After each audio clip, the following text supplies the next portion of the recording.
Gentlemen, let's have an honest conversation.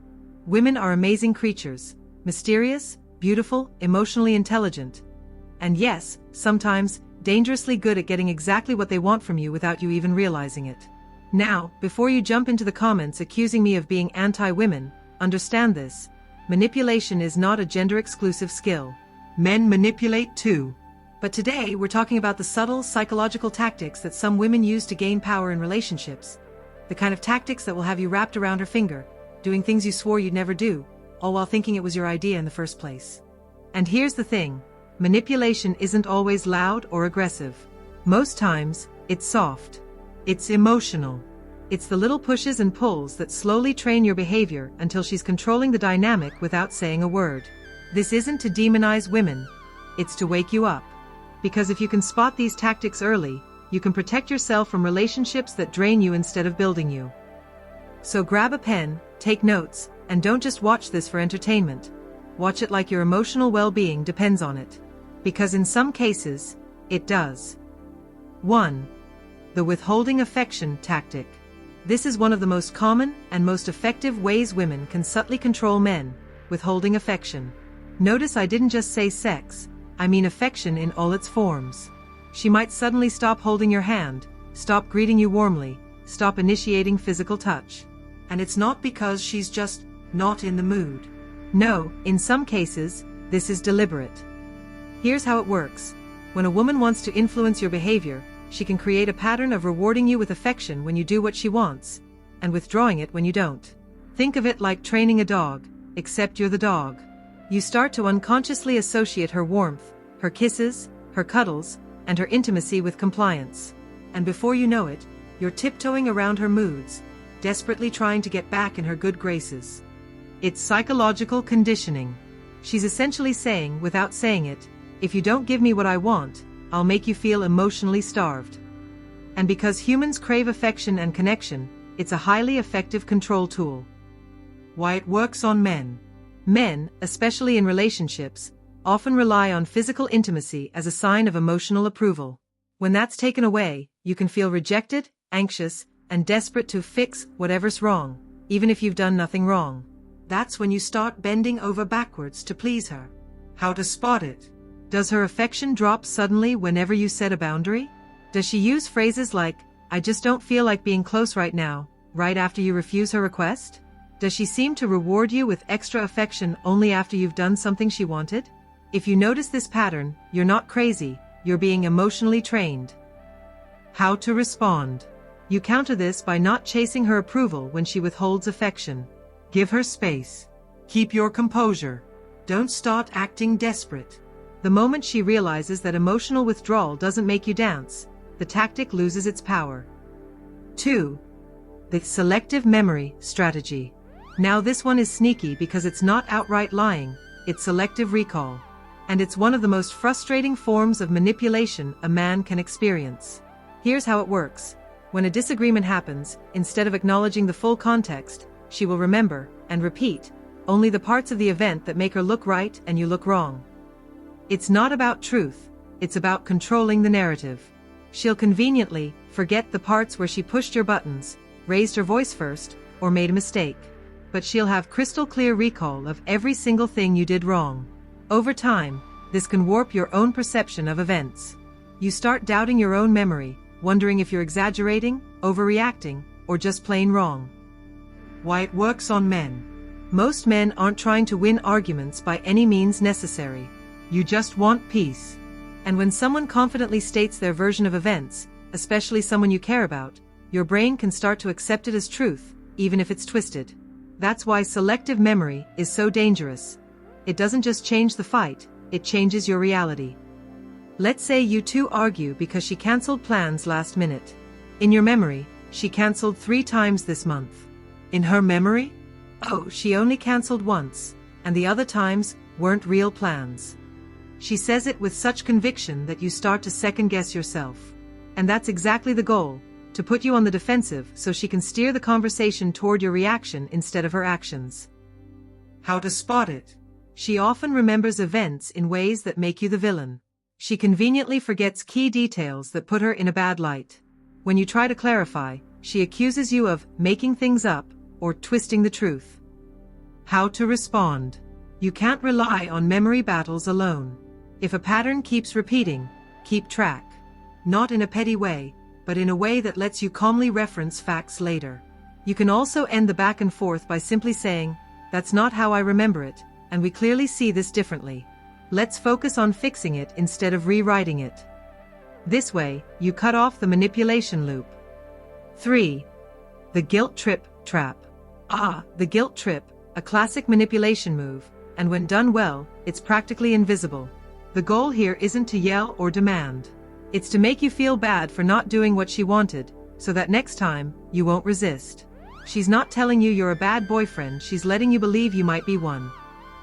She'll say things like, "I just thought you cared about me more than that," or, "Wow, I would have done it for you," or even just go silent, acting disappointed until you start scrambling to make it right.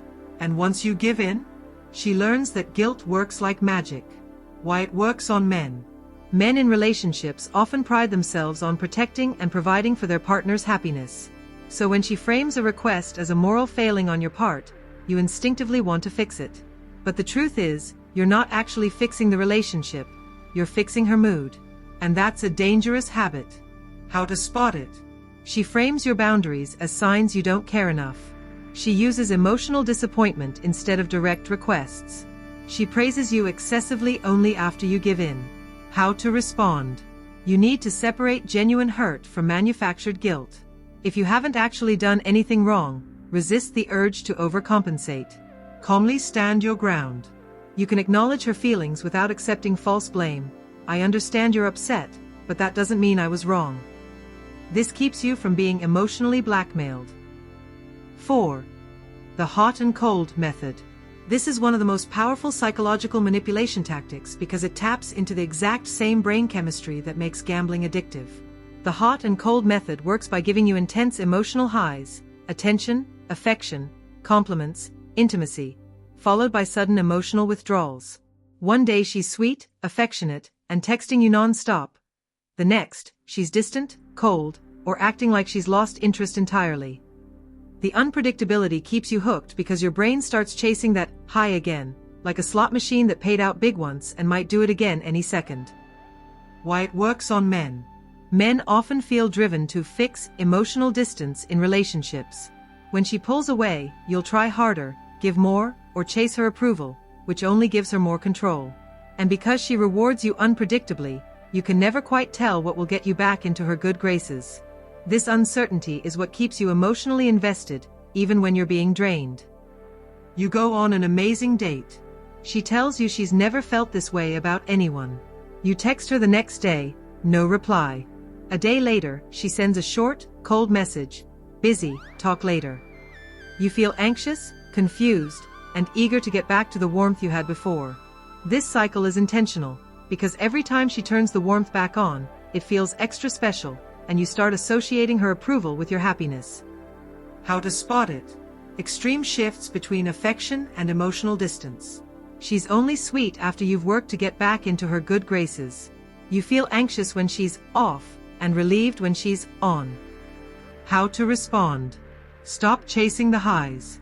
If someone's affection is conditional and unpredictable, treat that as a warning sign, not a puzzle to solve. The best way to counter hot and cold behavior is consistency, in your own actions and boundaries. Don't match her instability with your own emotional roller coaster. Match it with steady self-respect. 5. The comparison game. Here's a manipulation tactic that feels subtle but cuts deep, comparing you to other men. Sometimes it's obvious. James always takes his girlfriend on trips. Sometimes it's disguised as harmless conversation. Mark is so funny, everyone loves him. But the goal is the same, to make you feel like you're falling short, and to push you to compete for her approval. This isn't about healthy motivation. It's about creating insecurity so she can control your behavior. And here's the kicker, the men she compares you to often aren't even real threats. They're props in a game designed to make you try harder. Why it works on men. Men are naturally competitive, especially when it comes to protecting and keeping a partner's interest. A well-placed comparison taps right into that instinct, making you want to outperform the imaginary competition. But in reality, you're not competing with another man, you're competing with her manipulation. You've been working long hours, and she says, "Wow, my friend's boyfriend still finds time to take her out twice a week." Suddenly, you feel guilty and start rearranging your life to prove you're better. But the moment you do, the bar gets moved again. How to spot it? She frequently praises other men's qualities while downplaying yours. Comparisons are usually tied to things she wants you to change. The examples she gives always make you feel like you're lacking. How to respond? Call it out calmly. "I'm not interested in competing with other guys for your approval." Or simply don't engage with the comparison. If she truly values you, she'll stop. If she doubles down, it's not about love, it's about control. 6. Withholding intimacy as punishment. One of the most emotionally damaging forms of manipulation is when a woman uses intimacy, whether emotional, physical, or sexual, as a bargaining chip.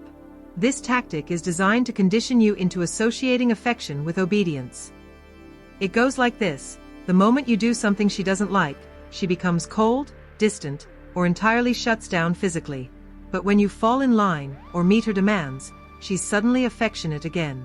This isn't a natural cooling off after an argument, it's calculated. Why it works on men. Men often bond with their partners through physical closeness, so withholding intimacy can feel like rejection of your entire self. It creates anxiety and guilt, making you more willing to make things right even if you did nothing wrong. The problem is, it trains you to behave not because it's right or healthy, but because you want your needs met. And over time, you stop asking if her demands are reasonable. You just follow them to avoid punishment. You forget to call when you're running late from work. She doesn't talk to you for 2 days, avoids sitting next to you, and refuses to be intimate. Then, after you apologize and promise to be more considerate, she suddenly becomes warm and loving again. That's not healthy communication, that's control through deprivation. How to spot it? She regularly uses affection as a reward for compliance. She withholds intimacy for minor disagreements or mistakes. You start to feel like affection must be earned every time. How to respond? Don't negotiate for basic respect or affection. If intimacy becomes a bargaining tool, communicate clearly that this isn't an acceptable dynamic. Healthy partners address issues directly without manipulating your emotional or physical needs. 7. Guilt tripping you into submission. Guilt is one of the easiest levers to pull if someone wants to manipulate you, especially if you care deeply about them. A guilt trip works by making you feel responsible for their emotions, choices, or even their entire happiness.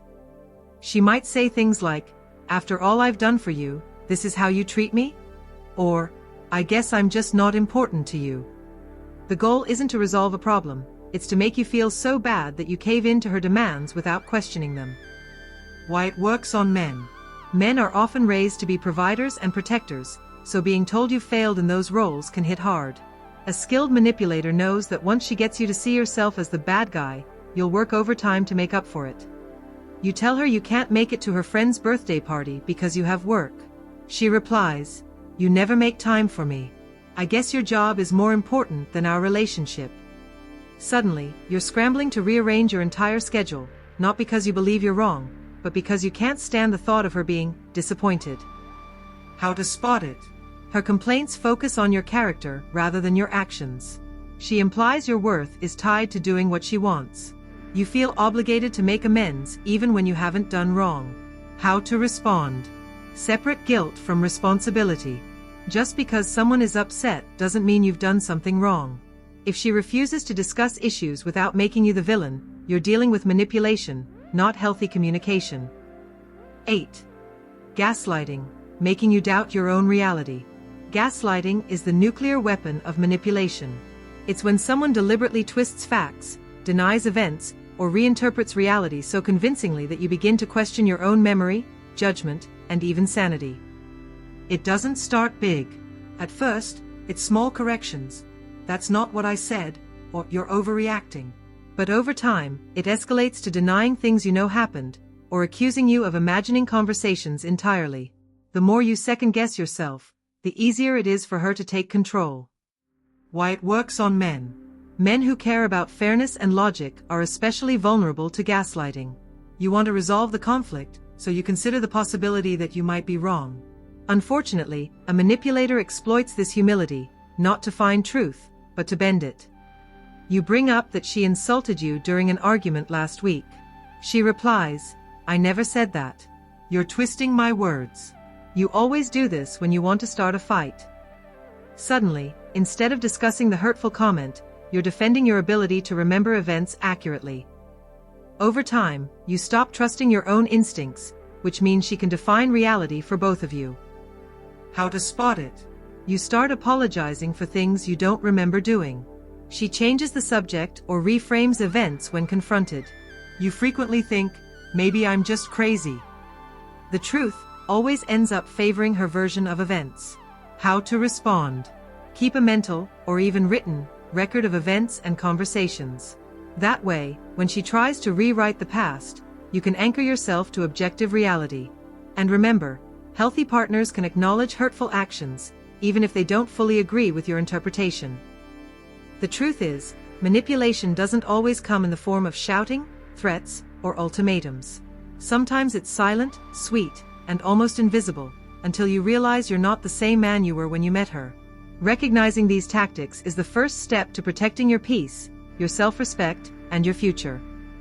A woman who genuinely loves and respects you won't need to pull strings to keep you close, because real love isn't about control. It's about freedom, trust, and mutual growth. I'll see you in the next video.